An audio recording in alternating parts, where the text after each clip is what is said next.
नमस्कार, मैं रोहन भेंडे। जब भी नेताओं को आप सुनते हैं पॉलिटिकल रैलीज में या फिर पॉलिटिकल मंचों से, तो वो आपको जब भी कहते हैं कि हम विकास यात्रा पर आपको लेके जाएंगे। विकास यात्रा के लिए सबसे इंपॉर्टेंट क्या है? वो है हमारे रिसोर्सेस, नेचुरल रिसोर्सेस। वो कोई रिसोर्सेस खड़े किए नहीं जा सकते। नेचर ने हमें जो प्रोवाइड किया है, उन्हीं रिसोर्सेस के माध्यम से डेवलपमेंट होती है।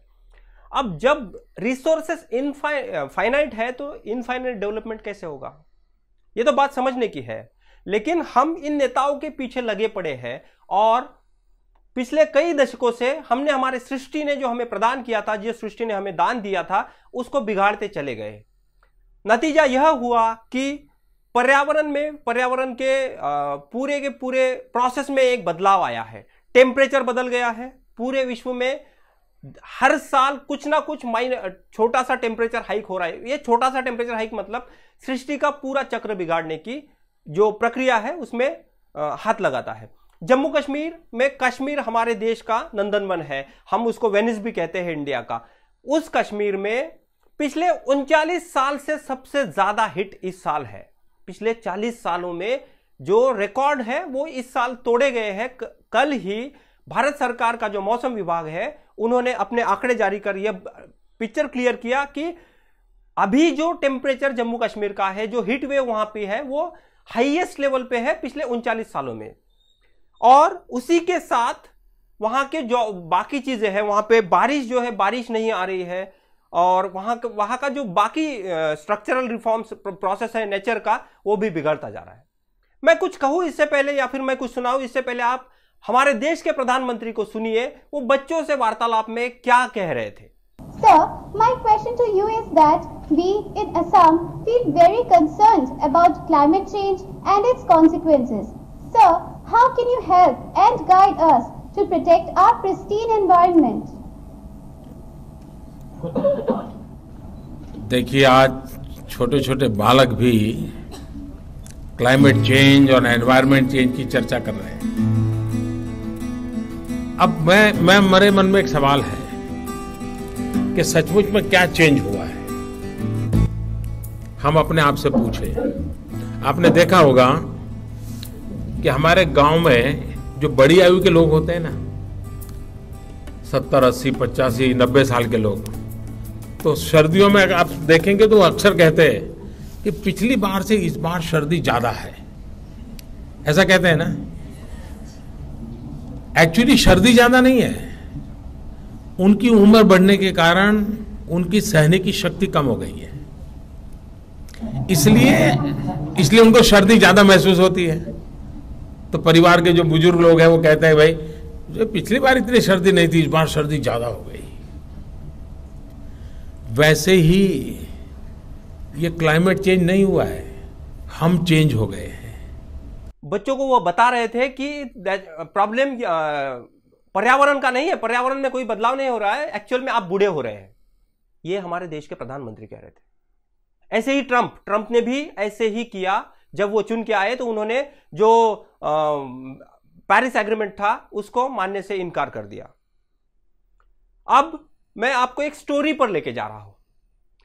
केसर आपको पता है, सैफरन फार्मिंग कहते हैं उसको जम्मू कश्मीर में। केसर वो चीज जो हम हमारे स्वीट्स में यूज करते हैं, बहुत महंगा होता है और कुछ डिशेस में भी यूज करते हैं। उस केसर के फार्मिंग को बारिश की थोड़ी सी हल्की सी जरूरत होती है। केसर का फार्म बारिश न होने की वजह से बहुत ज्यादा इफेक्टेड है। और कश्मीर का पैम्पोर जिला जो है, वहां के लोगों को, वहां के जो सारे फार्मर, क्योंकि वहां पे सिर्फ केसर की ही फार्मिंग होती है, तो बारिश ना होने की वजह से उन लोगों पर बहुत ज्यादा दिक्कतें आ रही है। तो आप ग्राउंड से वह रिपोर्ट देखिए तो आपको पता चलेगा कि पर्यावरण के उपलक्ष्य में जो भी हम हमारी आंखें मूंद कर जो उसका नाश कर रहे हैं, उसका इंपैक्ट क्या होगा। बर्फीली हसीन वादियां और उसमें से आते मन को रोमांचित करने वाले दृश्य हमने हमेशा ही कश्मीर से एंजॉय किए हैं। कश्मीर से हमने वो भी एंजॉय किया है कि जब भी यहाँ बर्फ़बारी होती है, जब भी यहाँ पर्यटकों का जमावड़ा लग जाता है, तो इन हसीन वादियों में एक ऐसा चित्र होता है, एक ऐसा पिक्चर क्रिएट होता है जिससे जिससे हमारे जो भी पुराने हमारे जो भी हमारा वर्क स्ट्रेस है या फिर हम जिस संकल्पनाओं से घिरे हैं वो दूर हो जाती है। लेकिन बर्फ़ ख़त्म होने के बाद या फिर कश्मीर का एप्पल छोड़ के दूसरी कश्मीर की फार्मिंग क्या होती है, कश्मीर के फार्मिंग में क्या क्या उगता है, इस पर शायद हम भारतीय लोगों का बहुत ज़्यादा ध्यान नहीं जाता है। कश्मीर में एप्पल के साथ ही एक इम्पॉर्टेंट चीज़ है फार्मिंग के प्रोसेस में, वो है सैफरॉन। सैफरॉन का जो उनका फार्मिंग है वो 2011 में केंद्र सरकार ने सैफरॉन मिशन का अनाउंसमेंट किया और कश्मीर का जो फार्मिंग सेक्टर है जहाँ पे सैफरॉन की खेती होती है, जहाँ पे सैफरॉन का फार्मिंग होता है, उसके लिए उन्होंने टेस्टिंग सेंटर, लेबोरेटरी और उस सैफरॉन की प्रक्रिया का जो भी प्रोसेस है उसके लिए उन्होंने एक बहुत बड़ा सेंटर अनाउंस किया। उसके लिए 40 करोड़ तक उन्होंने इन्वेस्ट किया।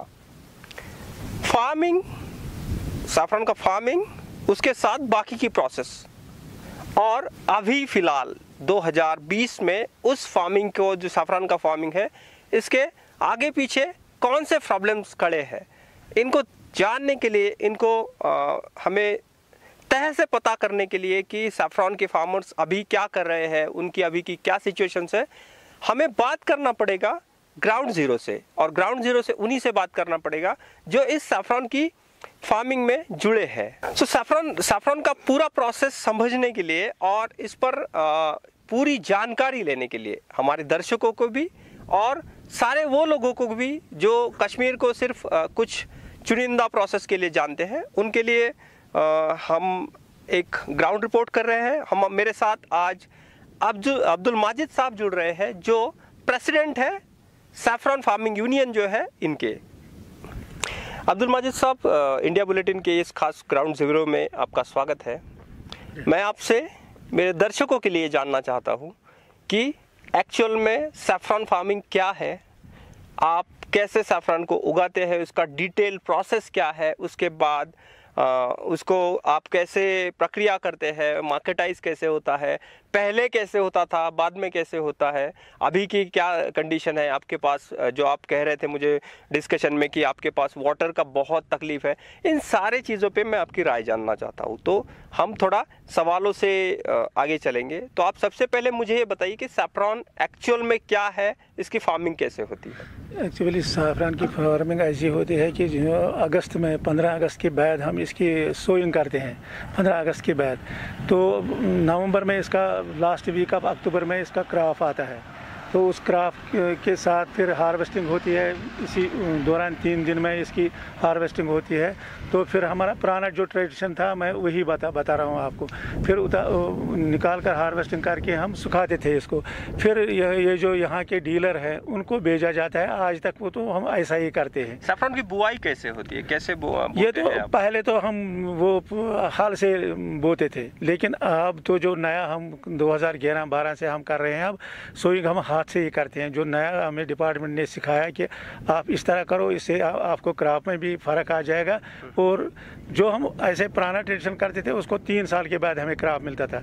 इसमें जो हम करते हैं अभी जो नया ट्रेडिशन है, जो हमें सिखाया गया, अभी नया तरीका जो डिपार्टमेंट ने सिखाया या यूनिवर्सिटी ने सिखाया, तो वो हम करते हैं कि हाथ से ही सोइंग करते हैं।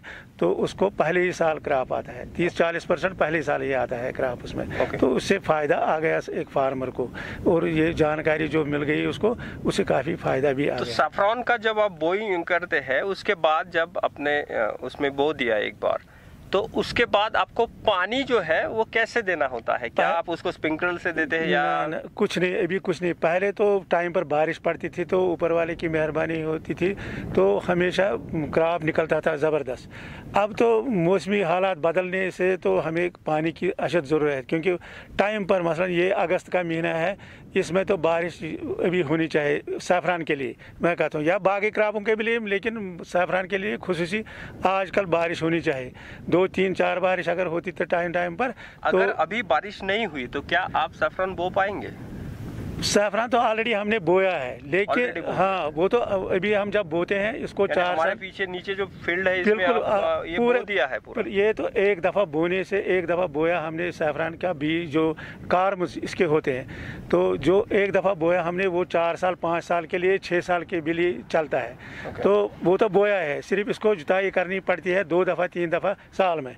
बाकी अगर जो मौसमी हालात बदल गए, अगर बारिश नहीं आ गई तो खराब भी नहीं निकलता है, ये तो सीधी बात है। लेकिन अब गवर्नमेंट ऑफ इंडिया ने तो क्या आपके पास दूसरे कोई ऑप्शन नहीं है जो अगर बारिश नहीं आता है तो क्या ऐसे समय में आपके पास ऑप्शन नहीं है कि बोरवेल्स है, पानी है, ऐसा कोई ऑप्शन आपके पास नहीं है? बिल्कुल, गवर्नमेंट ऑफ इंडिया ने हमें तकरीबन यहाँ पर इसके लिए तो काफ़ी पैसा भी दे दिया है। ये जो वो यहाँ इसकी आपाशी के लिए मसलन स्प्रिंकल इरिगेशन इसको चाहे वो इन्होंने दे दिया है, लेकिन अभी तो हमारे बोरवेल तैयार है, लेकिन ग्राउंड पर अभी जो बाकी मसलन अभी बिछाने हैं पाइप ऊपर से जो स्प्रिंकल स्टार्ट हो जाएगा। पानी है बोरवेलों में लेकिन अभी चले नहीं है। अभी इस साल उम्मीद है कि अभी कहते हैं 40 बड़ा जोर लगा रहे हैं हम भी, उसमें डिपार्टमेंट भी काफ़ी कोशिश कर रहा है। ये दूसरे डिपार्टमेंट को है हैंड ओवर, ये जो बोरवेल है, तो अभी इन्होंने बोला है इस साल हम 40 दे देंगे। तो फिर हम ये तो जिस तरह बाकी कितने परिवार जुड़े हैं इस फार्मिंग के प्रोसेस से? आपके आजू बाजू में डिस्ट्रिक्ट में कितने परिवार जुड़े इसमें हैं? यहाँ मैं कहता हूँ पामपुर में तकरीबन 4000 फैमिलियाँ इसके साथ है वाबस्ता है। इस पामपुर एरिया में, बाकी तो बड़गांव में भी है और कश्तवाड़ में भी है। तो यही 3 जगह सैफरान है पूरे इंडिया में। यहाँ एक रियासत है जम्मू कश्मीर जहाँ पर ये सैफरान पूरे भारत में सिर्फ बिल्कुल एक आपके डिस्ट्रिक्ट में ही बिल्कुल एक तहसील में डिस्ट्रिक्ट में भी नहीं, एक तहसील में भी। बस सैफरॉन का जो बाकी का प्रोसेस है, जब आप उसको निकाल लेते हैं उसके बाद उसका डिटेल प्रोसेस क्या होता है? कैसे आप उसको अलग करते हैं? क्या आप उसका आपके जो पहले पुराने तरीके थे वो क्या थे, अब क्या उसमें बदलाव आया है? अभी बदलाव आया है, गवर्नमेंट ऑफ इंडिया ने यहाँ पर एक स्पाइस पार्क बनाए है जिसमें नया तरीका जो है, हमारा जो पुराना ट्रेडिशनल था वो तो हम सुखाते थे ऐसे घर में धूप में सुखाते थे, उसका कलर भी वेस्ट होता था, कई चीज़ें उसमें वेस्ट होती थी। लेकिन अब गवर्नमेंट ने जो बनाया नया सिस्टम यहाँ पर बनाया है, एक यहाँ पर स्पाइस पार्क, उसमें तकरीबन 40 करोड़ रुपए लग गए। तो उसमें अब एक फार्मर लाएगा अपना फूल, वहाँ पर ही सेपरेशन होगी, वहाँ पर ही वो अलग अलग करेगा, सिग्मा अगर अलग निकालेगा, फूल अलग होगा जाएगा, और साथ ही वो ड्राई भी हो जाएगा, वहाँ साइंसी तरीके पर वो ड्राई हो जाएगा और उसका न कलर वेस्ट होगा न कुछ होगा उसका। और दूसरी बात, यहाँ हमारी जो पहले से डिमांड थी गवर्नमेंट से कि हमारी जो ये कश्मीर का सैफरान जो है उसकी पहचान होनी चाहिए अलग। मसलन बाहर जो हमारा डोमेस्टिक डिमांड जितनी भी है वहाँ पर ऐसे सैफरान बिका जाता है कश्मीरी नाम पर, लेकिन एक्चुअली वो होता नहीं है कश्मीरी तो अलग ही एक सैफरान है। तो अब उसको एक गवर्नमेंट ने एक GI टैग भी दे दिया है, अब यहाँ पर पैकिंग हो जाएगी। सैफरान यूज़ किस में होता है, क्या यूज़ है सैफरान? ये तो एक मेडिसिनल वैल्यू भी इसका बहुत अच्छा है, बहुत बढ़िया है, और ये स्पाइस में भी यूज़ होता है। ओके, हाँ। कौन से कॉम्पिटिटर और यहाँ दूसरे जितने भी ये तीर्थ स्थान है, मसलन टेम्पल है, वहाँ पर ये पूजा के लिए भी इस्तेमाल होता है ज़्यादा। ओके, कौन से आपके कॉम्पिटिटर है? जैसा इंडिया में आप कह रहे हैं कि एक तहसील में उगता है, तो ऐसा ही पूरे विश्व से आप कह रहे हैं कि कश्मीर के नाम पे दूसरा सैफरॉन बेचा जाता है, तो वो कौन से क्षेत्र है, कहाँ से आता है ये? वो ईरान से आता है, अफगानिस्तान से आता है, लेकिन हमारे मुकाबले में वो कुछ नहीं है। अगर यहाँ वहाँ पर मसलन इंडिया में जितना भी सैफरान भेजा जाता है, हमारा तो अभी पैदावार यहाँ कम ही है, बढ़ जाएगा हमारा पैदावार, ये जो इरिगेशन हो जाएगा इससे हम तकरीबन डिमांड जो जितनी भी इंडिया में डिमांड है वो हम पूरी कर सकते हैं। लेकिन अभी जो वो सिर्फ ईरान से आता है, अफगानिस्तान से आता है, वो हमारे मुकाबले में कुछ नहीं है। अब जो हमारा ये यहाँ पर जो स्पाइस पार्क हमारी बन गई है, ये हमारी फार्मरों की पहले से डिमांड थी कि हमारा सैफरान एक कश्मीरी नाम पर बिकना चाहे, और ये स्पाइस पार्क जो बन गई, अब यहाँ पर एक GI टैग भी गवर्नमेंट ऑफ इंडिया ने दे दिया है। अब वो GI टैग लग जाएगा उस पर, तो बाहर बिक जाएगा वो हमारा ज़ाफ़रान। और जो कीमत अभी जो हमारी मसलन यहाँ पर क्या प्राइस होता है उसका? अभी मसलन 200-250 रुपये पर ग्राम हो जाएगा। पर ग्राम 200 से 250 रुपये बिल्कुल ज़्यादा ही हो जाएगा। आप देख लीजिए कश्मीरी सैफरान जो है ईरान के मुकाबले में बहुत ज़्यादा अच्छा है। तो इसका रेट मैं कहता हूँ कि मसलन बाहर ढूंढ लेते थे लोग, रेट भी उनको उसी रेट पर कश्मीरी नाम पर ही देते थे, रेट भी वही ले जाता था, लेकिन था वो होता है वो ईरान का। अब जो जाएगा यहाँ से, यहाँ ई ट्रेडिंग होगी, बहुत बड़ी फैसिलिटी है यहाँ पर। आप जो यहाँ पर स्पाइस पार्क में, तो यहाँ पर अब जो टैग लग जाएगा, एक लेने वाला भी, एक ज़मींदार भी खुश होगा, हम भी खुश है कि एक कस्टमर जो लेने वाला है उसको भी कश्मीरी सैफरान मिल जाएगा वो ओरिजिनल। क्या प्रॉब्लम आपके सामने है अभी? बस हमारी सबसे प्रॉब्लम, एक तो मार्केटिंग की प्रॉब्लम है, दूसरा सबसे बड़ा इरिगेशन का। इरिगेशन हमारा हो जाएगा तो हम। इरिगेशन में क्या प्रॉब्लम है? इरिगेशन बताइए तो पता चलेगा। इरिगेशन में प्रॉब्लम है यही कि अभी ये बोरवेल रेडी है, लेकिन अभी मिलना चाहिए पानी, अभी हमें इस टाइम मिलना चाहिए पानी, ये चालू होने चाहिए तभी हमें इसमें ज्यादा पानी। बोरवेल पे किसका ये है? गवर्नमेंट के अंडर आते हैं या आपके पर्सनल? ना, ये गवर्नमेंट के अंडर आता है। इसमें बहुत सारे अफसर लोगों ने, इसमें बहुत सी मीटिंगें हो गई, बाकी चीज़ें। अभी रिसेंटली पिछले तकरीबन फरवरी में चीफ सेक्रेटरी साहब ने इनसे लिख कर ले लिया, मुझे चाहे इस साल ये चालू होने चाहिए। तो अभी उसी पर हम उसी उम्मीद पर है कि अभी इसी महीने ये बोलते हैं अगस्त 20-25 तक आपको दे देंगे 40 बोरवेल चला के। तो चलाते मतलब मैं समझ नहीं पा रहा हूँ, क्योंकि मैं जितना जानता हुआ, मैं जहाँ से आता हूँ वहाँ पे बोरवेल का की आपके पास है, आप पंप का बटन शुरू करेंगे और स्प्रिंकलर शुरू हो जाएगा या पानी शुरू। क्या ये जो बोरवेल है इसका कीज गवर्नमेंट के पास है क्या? नहीं, की का नहीं है, वो प्रॉब्लम नहीं है। प्रॉब्लम ये है कि जो पाइपें इसको ऊपर से चाहे ऊपर से बिछाने हैं, जो स्प्रिंकल वो भी नहीं बिछाए, या कुछ मसलन यहाँ पर एक पंप आपके सामने है, इसमें कुछ अंदर कमियां हैं, कुछ मोटर नहीं है, कुछ प्रॉब्लम है, कोई आइटम नहीं है, इसको वही प्रॉब्लम है। इसीलिए इसको कई सालों से ये खींच रहा है ये काम ऐसे। सैफरान मिशन के अंतर्गत आपके यहाँ पे जो रिसर्च सेंटर बना है उसका उद्घाटन का क्या प्रोसेस है? अभी तक उसका उद्घाटन नहीं हुआ। तो कब होगा? आपके उम्मीद करते हैं कि इसी साल, इस साल हो जाएगा, कुछ तकरीबन इसी महीने में हो जाएगा इस साल।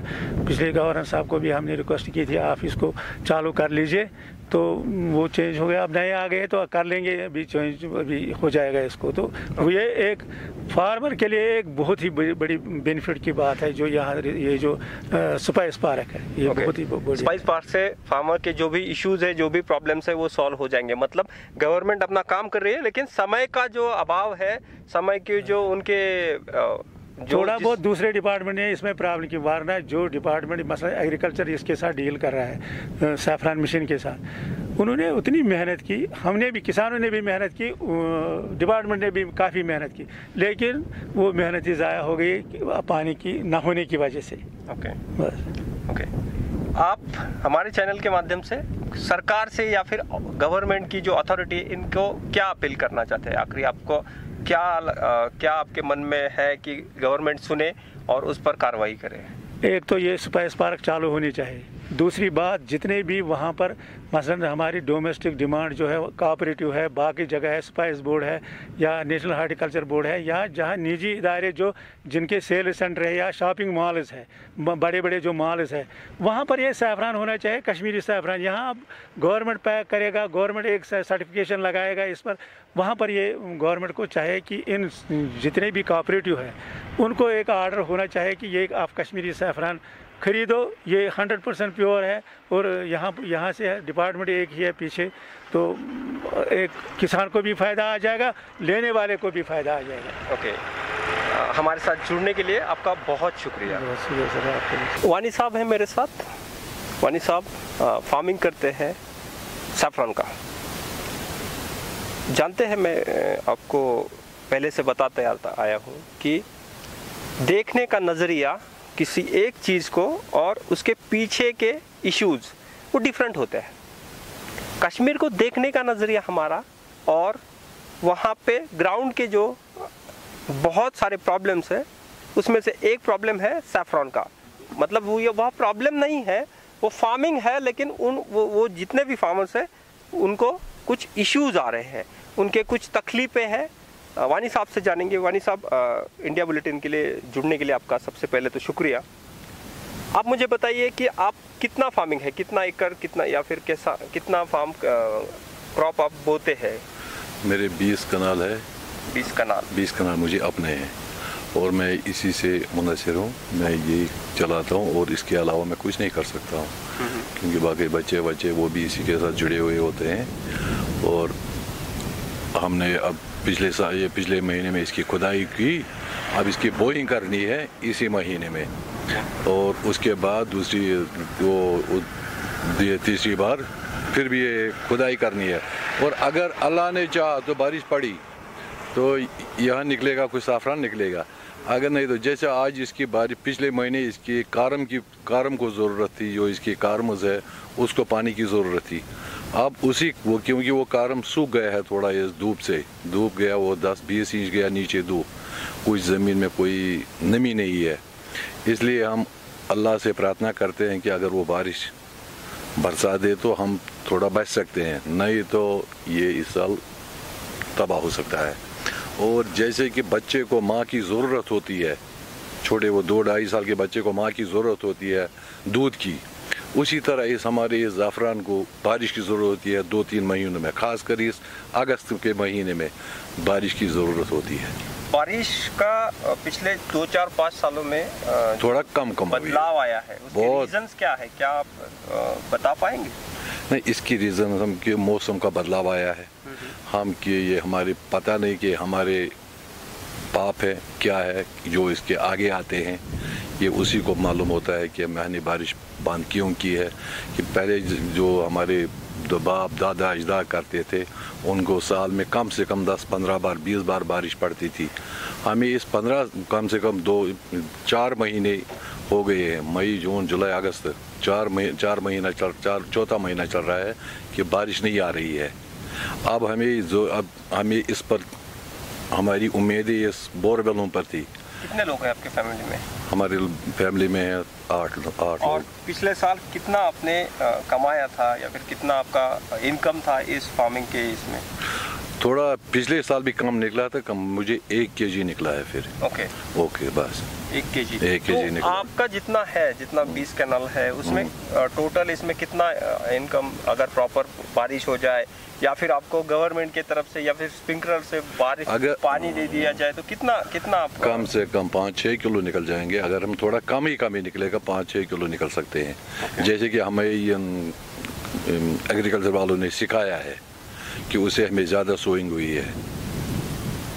यूनिवर्सिटी आपके लोगों पर काम कर रही है, एग्रीकल्चर यूनिवर्सिटी या फिर डिपार्टमेंट आप पर काम कर रही है? हाँ, वो हमारे पर काम कर रही है, वो हमें सिखा रहे हैं। कम से कम 1 महीने में आते हैं, ऐसे करो, ऐसे बुलाते हैं, उधर यूनिवर्सिटी में बुलाते हैं, एग्रीकल्चर दफ्तर में बुलाते हैं, और वहाँ हम जो वो बोलते हैं वो हमें सिखाते हैं, वो हम घर पर आत के करते, ज़मीन में जाके करते हैं, फार्मर्स में जाते हैं, करते हैं वो लोग वो काम भी। इसमें और दूसरी कोई खेती नहीं हो सकती है? नहीं, जिसमें कारमस लगे हुए होते हैं उसमें उसके अलावा कुछ नहीं हो सकता है। जो इस कारमस ज़ाफ़रान के अलावा बाकी ज़मीन है पड़ी हुई है, उसमें हम गंदम लगाते हैं, शाली लगाते हैं, मक्की लगाते हैं, सरसों लगाते हैं, अलसी लगाते हैं, मगर इसमें सिर्फ ज़ाफ़रान ही होता है। एक बार बो दिया कि आपको दोबारा 2-4-5 साल नहीं? 5 साल नहीं बोना पड़ता है फिर। ओके, तो आप काट लेंगे और उसको दोबारा हाँ, अगले साल दोबारा आता है उसको, इसी अक्टूबर और नवंबर के महीने में। ओके, तो उसका सेपरेशन जब होता है तो उसमें सिर्फ जो बीज है उस पर प्रक्रिया होती है या फिर पूरा जो पौधे के बाकी चीजें? नहीं, जो कारम होती है ना नीचे, वो जमीन में ही रहती है, उससे ऊपर फूल आता है, वही हम जमीन से उठाते हैं और वही टोकरी में भर के फिर ठेले में भरते हैं या कुछ ले जाते हैं घर, वहाँ तो स्प्रेइंग करते हैं। क्या आपकी मांग है, आप क्या चाहते हैं? हम चाहते हैं सरकार से नंबर 1 इसकी रेट, जो आज 900 में है, इसका नहीं है, सपोर्ट प्राइस नहीं है इसका? नहीं, कोई नहीं है। और दूसरा जो ये बोरवेल यहाँ खोदे हैं उन्होंने, इन पर हम स्प्रिंकलर लगाई और हमें इसको पानी दे दी, थोड़ा हम खुशी के सांस ले सकते हैं। ओके, आपके यहाँ पे सफरन मिशन के अंतर्गत सरकार ने रिसर्च सेंटर खोला है, उसका क्या फ़ायदा हो रहा है आपको? अभी ओपन नहीं, लेकिन जब ओपन होगा तो इसका क्या फ़ायदा आपको होगा? इसके हमें नंबर 1 तो ये निकालने का, वो भी होगा सुखाने का, क्योंकि जब धूप में हम सिखाते हैं उसका कलर चेंज होता है थोड़ा, जो हम अगर उधर सुखाएंगे, किसी एक साल मैंने भी 1 लगभग 20-25 ग्राम सुखाए हैं उधर, और उसका कलर भी अच्छा रहा, उसकी रेट भी आई है। मैंने जिसको दिखाया, जिसने लिया है उसको दिखाया, इसका कलर अलग है, इसका रेट अलग आया है, इसका रेट अलग आया है। 40,000 करोड़ सरकार ने खर्चा किया सैफरॉन मिशन पर, 10 साल हो गए और इतना बड़ा बिल्डिंग बनाया, इतना बड़ा स्ट्रक्चर खड़ा किया, मशीन्स लगाई, सारी चीजें लगाई, लेकिन ना उसका उद्घाटन हुआ, ना उसका अभी तक कोई प्रोसेस चल रहा है। इसी के साथ सरकार ने बहुत सारे ढेरों बोरवेल वहां पे स्टार्ट किए, लेकिन उसका जो वाटर प्रोसेस है वो फार्मर को अवेलेबल नहीं है। तो उसका मतलब क्या हुआ? हमारे ब्यूरोक्रेट्स लोगों को इन चीजों का कब समझ आएगी कि जो फार्मिंग की प्रोसेस है या फिर कोई भी ग्राउंड की जो प्रोसेस है उसको टाइमली एक्टिव काम करना पड़ेगा। ऐसा नहीं है कि आप आज पानी की जरूरत है और 1 महीने के बाद देंगे। इन सारी घटनाओं को एक ही समानांतर चीज देख सकती है, वो है हमारी सरकारी तंत्र की असफलता है। ये सरकारी तंत्र असफल होता है और इसका खामियाजा भुगतना पड़ता है नॉर्मल लोगों को, नॉर्मल फार्मर्स को। इसी के साथ एक और इशू है इस सैफरॉन के इसमें फील्ड में, वह है सेल्स का। भट्ट साहब से मैं आपको मिलाता हूं। भट्ट साहब पिछले 50 साल से फील्ड पे है। उनका एक बहुत नामी ग्रामी भट्ट शॉप है वहां पे, जो केसर बेचते हैं। वो बता रहे हैं कि एक तो बारिश का प्रॉब्लम है, उस वजह से सैफरॉन की बुआई में या फिर सैफरॉन की जो फार्मिंग है उसमें कमतर हुए हैं। दूसरा एक प्रॉब्लम और है ईरानी सैफरॉन, ईरानी केसर मार्केट में उतर गया है। सरकार ने उसको अप्रूव किया, उस वजह से ईरानी केसर मार्केट में आने की वजह से, ईरानी केसर सस्ता होता है, उसकी क्वालिटी भी लो होती है कश्मीरी केसर से, लेकिन लोगों को इतना डीप में नॉलेज ना होने की वजह से लोग खरीदते तो है ही। भट्ट साहब बता रहे हैं कि ईरानी केसर की वजह से इंडियन मार्केट को कितना हिट हुआ है। और दूसरी बात और भी, 1 साल हो गया है कश्मीर में पूरा लॉकडाउन है। पहले एब्रोगेशन हुआ आर्टिकल 370 की वजह से, बाद में पैंडेमिक का लॉकडाउन हुआ, तो यहां पे कस्टमर नहीं आ रहे। कस्टमर ना आने की वजह से इस सैफरॉन का सेल्स जो है वो पूरा तरह कोलैप्स हुआ है। ना मार्केट में व्यापारी है जो सैफरॉन खरीदने वाले, बाहर से आने वाले, उस वजह से भी ये पूरा का पूरा बिजनेस इंपैक्ट हुआ है। अब भट्ट साहब को सुनिए तो आपको पता चल जाएगा कि ये कितना डीप रूटली उन पर इफेक्ट कर रहा है और वह पूरे प्रदेश को भी इफेक्ट कर रहा है। सैफरॉन की फार्मिंग और उसका मार्केट, ये डिफरेंट 2 प्रोसेस है।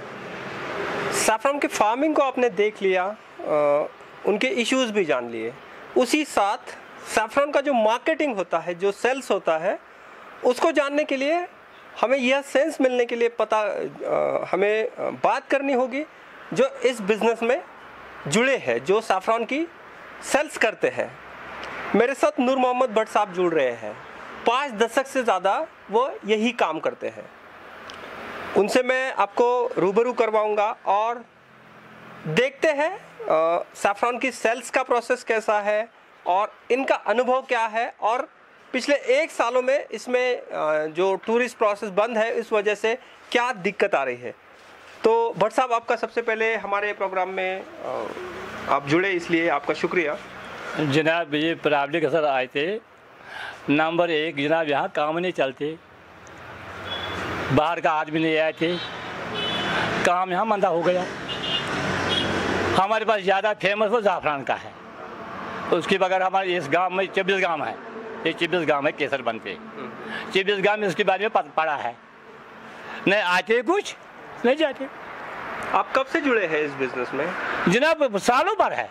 ओके। हाँ, ये आज का काम नहीं, बहुत ये पीढ़ी से पीढ़ी। हाँ, तो आपके फादर भी यही काम करते थे? फादर भी, हर दादा भी है, हर चीज़ का है। Okay. सारा गांव वाला का है। ओके। इसके जो 24 गांव है, चंदहारा होता, लतपोरा होता, वो हिटीवाड़ा होता, सोमपुर होता, उसके बारे में ये 5 किलोमीटर केसर है, दोनों साइड में 5 गांव का यही काम है। ओके। भट्ट साहब, आप ये मुझे बताइए कि 1 साल पहले जब एब्रोगेशन हुआ आर्टिकल 370 का, उसके पहले आपका बिजनेस कितना था? बहुत। महीने में कितना आपका बिजनेस होता था? जनाब बहुत, पूछने की जरूरत नहीं।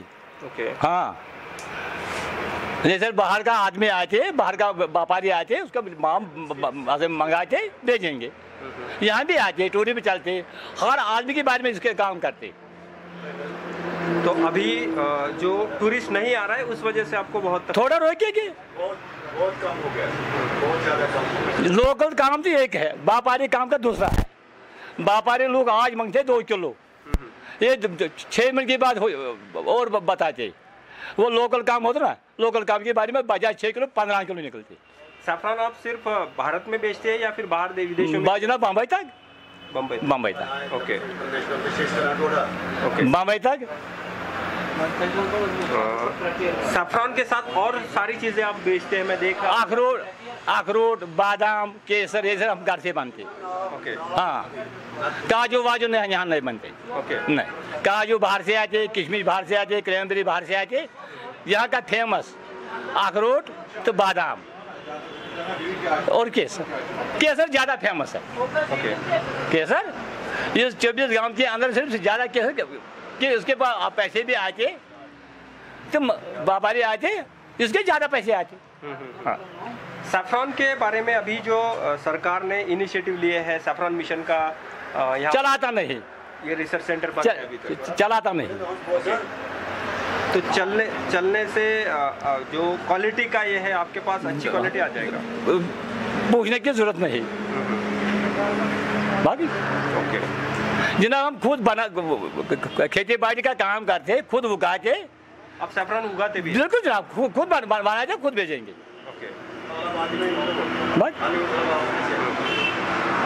ठीक है। आप एक आखिरी सवाल आपसे, मुझे ये बताइए कि सैफरन का जो अभी इस साल का जो बिजनेस है ये ठप पड़ा हुआ है, इसके वजह से आपके धंधे पर जो आँच आई है, जो पूरा बिजनेस पूरा मंदा होता है, तो कितना नुकसान आपको लग रहा है? उसके बारे में सोचो मत, उसके बारे में नहीं सोचा।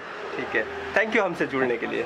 आप सोच रहे होंगे कि मैं जम्मू कश्मीर आया हूँ, कश्मीर के ऐसे प्रदेश में हूँ जहाँ पे मिलिटेंसी है, गन फाइट है, अटैक है। ऐसे समय में किन चीज़ों पे ध्यान रख रहा हूँ? मैं यही हमेशा से कहता हूँ कि जो मुद्दे हैं वो सामान्य जन के होने चाहिए। यहाँ पे सिर्फ गन फाइट या फिर बुलेट फाइट ये मुद्दा नहीं है, यहाँ फार्मिंग भी एक बहुत बड़ा मुद्दा है। फार्मिंग में जो प्रोसेस होनी चाहिए, जो सपोर्ट होना चाहिए, इन सारी चीज़ों से जो अब आप सोचिए, एक फसल का दाम 250 रुपया पर ग्राम है, 250 रुपया पर ग्राम, और पूरे भारत में सिर्फ एक ही तहसील में उसकी फार्मिंग होती है। तो ऐसे समय में इन फार्मर्स का जो भी इश्यूज है, जो भी उनको तकलीफ है, उसको ध्यान दीजिए। ये गवर्नमेंट का काम है, ये बाकी लोगों का भी काम है। मेरा काम था इस स्टोरी को रिपोर्ट करके आपको बताना कि बर्फीली वादियों को, हसीन वादियों को आपका देखने का तरीका, और ग्राउंड पे उसी के साथ उस वादियों में रहने वाले लोगों के प्रॉब्लम्स, इन दोनों समानांतर घटनाओं को आपको ठीक से देखना पड़ेगा। पैम्पोर से कैमरामैन मंजूर अल हसन के साथ मैं रोहन बेंडे, इंडिया बुलेटिन के लिए। तो बात समझिए, पर्यावरण के बारे में हम जागरूक रहेंगे तो ही हम बचेंगे। यह बात छोड़ दीजिए कि रास्ते या फिर जंगलों की जो अवैध कटाई है, वो कटाई, खनन के लिए, उत्खनन के लिए जंगलों का साफ करना, यह आपको, आपके बच्चों को और आपकी आने वाली सारी पीढ़ियों को इंपैक्ट करेगा। तो जब भी नेता कभी आपको डेवलपमेंट के बारे में पूछता है तो उसको सबसे पहले पूछे कि उसका डेवलपमेंट का प्लान क्या है। वह अगर आपके फाइनाइट सोर्सेस के साथ जो हमारे नेचर ने हमें दी है उसके साथ इन्फिनिट डेवलपमेंट का वादा करता है, तो समझ जाइए कि वह आपके भविष्य को और आपके बच्चों के भविष्य पर कुठाराघात करने वाला है। आज के लिए इतना ही, कल फिर और मिलते हैं, तब तक के लिए नमस्कार। Subscribe now and press the bell icon. Never miss an update.